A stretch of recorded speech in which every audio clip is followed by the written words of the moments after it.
Near the Heart. Chapter 1.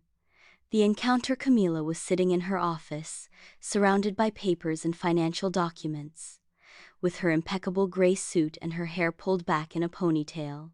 Yes, she was the very image of professionalism. The telephone rang and she raised her hand without looking, signaling her assistant to answer. Despite the accumulated work, the feeling of emptiness she was lately accompanied by was unmistakable. The sound of someone's heels approaching broke her concentration. Camila looked up and saw Hunter entering the conference room. It was a tall man, with dark hair and intense eyes. His presence was unmistakable, but his attitude was that of a man who knew exactly what he wanted.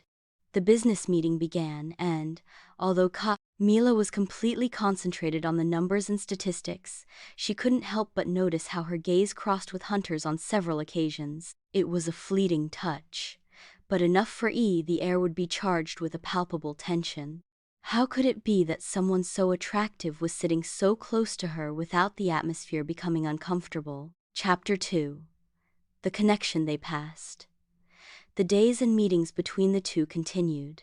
Camila found herself thinking more than she would like about Hunter, especially when their conversations, previously strictly professional, began to touch on more personal topics.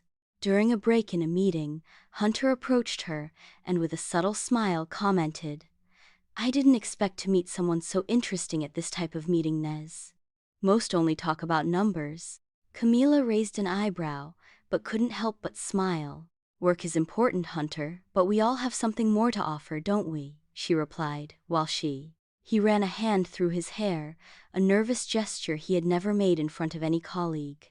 The following days were a mixture of tense meetings and moments in which they both drew closer, although none of them openly admitted it. Camila was aware that her attraction to him went beyond the professional, but even so, she remained firm in her principles. She could not allow her emotions interfered with his work. Hunter, for his part, was equally intrigued. Every time he was near her, he felt a connection he couldn't explain. It was more than physical chemistry. There was something in the way Camila handled her responsibilities, something that awakened in him a deep admiration. Chapter 3. The Internal Conflict. One afternoon, while they were heading to a dinner work, Hunter invited her to walk through the nearby park. The conversation was relaxed, but at the same time, both shared details about their lives that they had never mentioned before. Camila him. She talked about her childhood, her parents, and how she had decided to prioritize her career to prove that she could be successful on her own. "I always thought that personal success had to do with professional achievements." "Professionals," Camila admitted, looking at the horizon as they walked. Hunter looked at her softly. "I used to think the same, but now I realize that relationships, whether personal or professional onales, are also part of that. It's no use being successful if you can't share it with someone who understands you."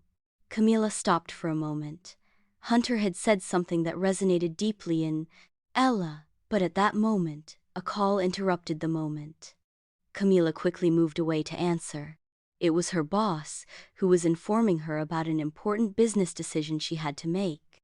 The decision could change the course of the meeting that they had previously had. Chapter 4. The Mistake. The day after the call, Camila made a difficult decision. Taking control of the Porta Citizen projects, opted for an approach that could have jeopardized the employment relationship with Hunter. He decided to follow a more conservative path, one that was not aligned with the enthusiasm and vision of he.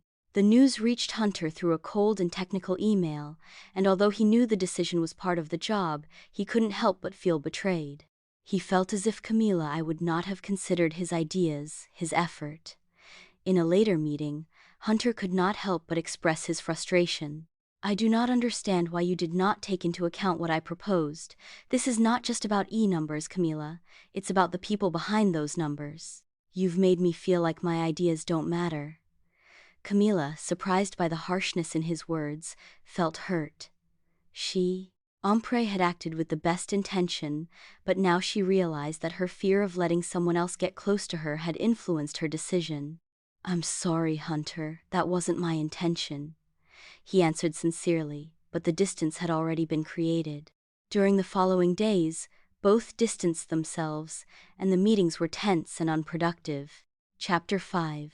The Reconciliation. It was at a company gala celebrating the project's success when both of them encountered each other face to face again. Camila, elegantly dressed, couldn't help but notice that Hunter was observing her from the other side, to the hall's edge. When he finally approached her, his gaze was intense, but also vulnerable. "Camila, I don't want this to end like this. I don't know what happened to us, but I need you to know that what matters to me now is that we can find a middle ground," said Hunter in a low voice, bluntly. Camila, still feeling the tension of the past days, finally allowed herself to be honest. "Me too, I was wrong. I was so focused on work that I forgot what really matters. I'm sorry." The atmosphere changed, and at that moment, both decided that they would leave behind fears and insecurities. Hunter took her hand and gave her a soft kiss on the cheek. "Would you like to dance?" he asked, with a smile that returned the warmth that had been absent for so long. Epilogue. The beginning of something new. With time, Camila and Hunter found their balance. They learned to combine their ambitions with their relationship, always remembering that true success is not only measured in achievements, but also in the connections we build with those who matter most. End.